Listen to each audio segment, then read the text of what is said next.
আসসালামু আলাইকুম ভিউয়ার্স। আজকে আপনাদের সাথে সুখ এবং দুঃখের সংমিশ্রণে একটি গল্প শেয়ার করব আমার এই খরগোশের বাচ্চা সম্পর্কে। আপনারা হয়তো এর আগের ভিডিওতে দেখেছেন আমার একটি মা খরগোশ বাচ্চা রেখে মারা গিয়েছিল।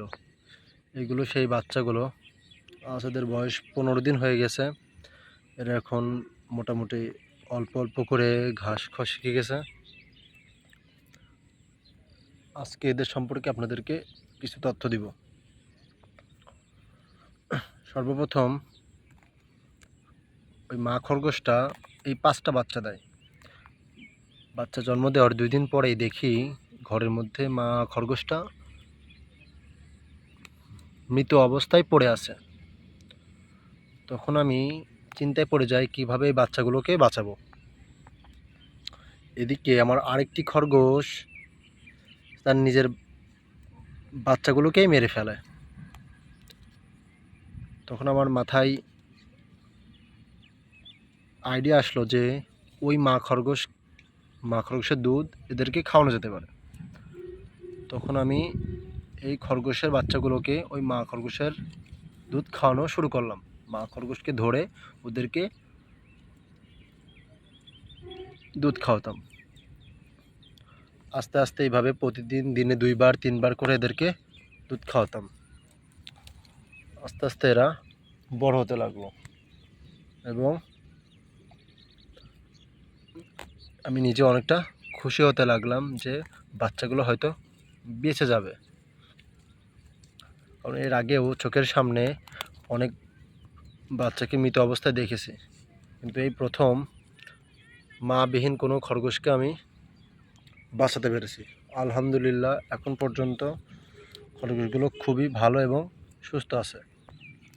আপনাদের কারোর যদি এরকম পরিস্থিতিতে পড়েন তাহলে অবশ্যই অন্য একটি মা খরগোশের দুধ এদেরকে খাওয়াতে পারেন। মা খরগোশকে ধরে ওদের কাছে দিলে পারে ওরা নিজেরাই দুধ খাওয়া শুরু করে। দেখুন, বাচ্চাগুলো অল্প অল্প করে ঘাস খাওয়া শিখে গেছে। ওদেরকে আজকে খোলা মাঠে নিয়ে এসেছি।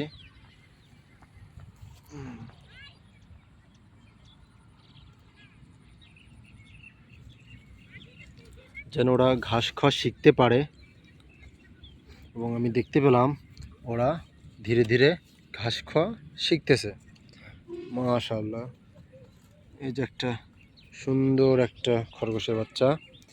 কানটা হচ্ছে বাদামি কালার আর পুরো বডিটা সাদা এবং লেজটা বাদামি। আর এদিকে আমাদের একটা হোয়াইট বাচ্চা, এখানে একটা হোয়াইট, এটা সাদা কালো মিক্সড। মাশাআল্লাহ, অনেক সুন্দর। আর এখানে একটা অদ্ভুত সুন্দর একটি বাচ্চা, সাদা কালো সংমিশ্রণে অনেক সুন্দর একটি বাচ্চা। এই যে দেখুন,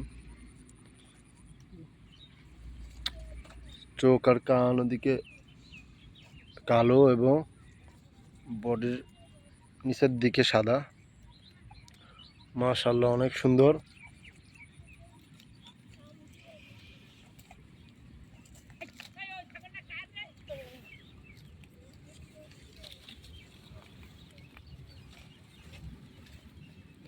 খরগোশগুলো এখন সুন্দর মতো ঘাস খাওয়ার জন্য ছোটাছুটি করতেছে। এদিক ওদিক থেকে অল্প অল্প করে ঘাস খাচ্ছে। দেখুন,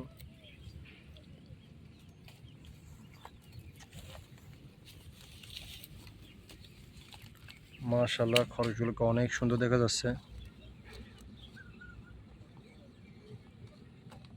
এইভাবে মাঠে ছেড়ে দিলে পারে ওরা নিজেরাই ঘাস খাওয়া শিখে যায়। অনেক সময় ঘাস ওদের সামনে দিলে খেতে চায় না, কিন্তু মাঠে এইভাবে ছেড়ে দিলে ওরা ওদের পছন্দ মতো ঘাস খুঁজে খুঁজে খাওয়া শুরু করে।